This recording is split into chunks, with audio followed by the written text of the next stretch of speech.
I was born on November 3rd, 1900, in the small town of Herzogenaurach, Germany. My mother ran her own laundry service, where my older brothers and sister would help when we could. We became known as the town's laundry boys. But that never bothered me, because I was always distracted by my father's work. A few years earlier, he had to close his family's textile business and was forced to work in a local factory as a shoe cobbler. It was difficult to see his family business gone, but if it wasn't for that, I wouldn't have created one of the most recognizable brands in the world.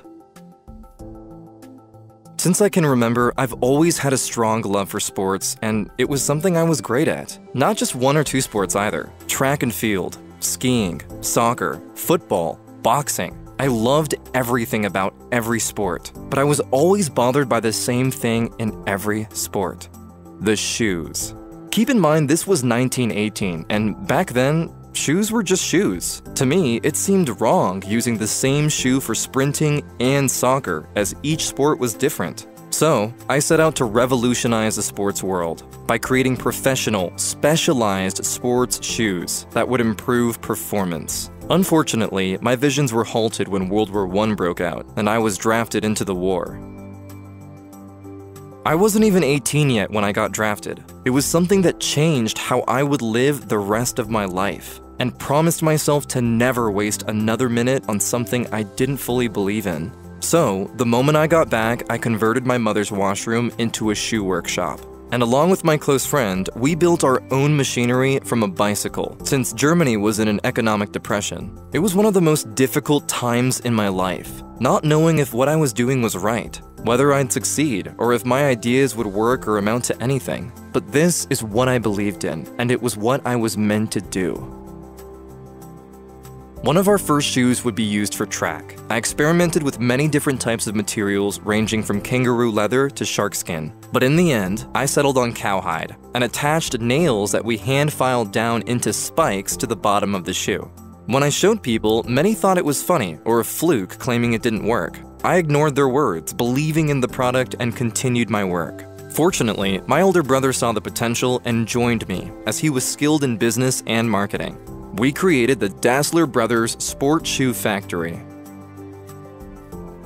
In 1936, at the German Olympic Games, my brother and I saw the perfect opportunity to show the world that our shoes were what athletes needed. We would equip athletes from all around the world with our shoes to be seen on the world stage. Showing our shoes worked. Many of our athletes would go on to win their events and positively praising our footwear. Our shoes reached the world stage when American Jesse Owens won 4 gold medals in track with our spiked shoes. The entire sporting world had never seen such shoes before, and orders began to pour in. But just as we opened new factories and began expanding, World War II broke out, changing everything.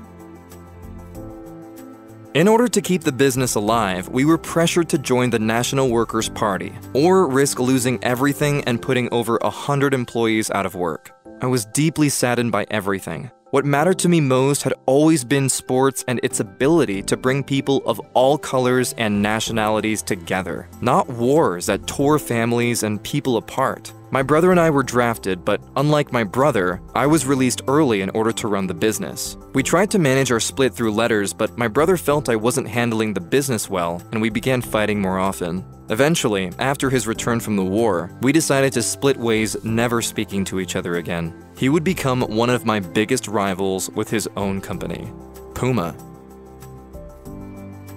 With the United States looking to help the German economy recover after the war, they provided me with leftover war materials so I could continue my work.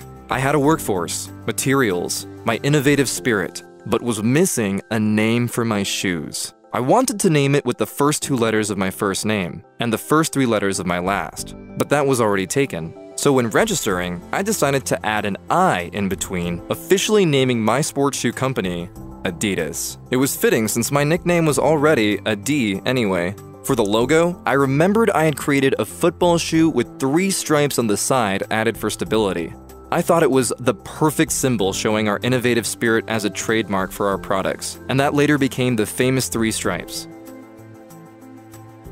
For the next few years, we continued to develop new technologies, always trying new ideas, even speaking with the orthopedics and working directly with athletes, hearing their needs, what adjustments they liked or didn't. I think this is what set us apart from all other competing companies. We listened to what people wanted, and together, we made ideas into realities, bettering all sports.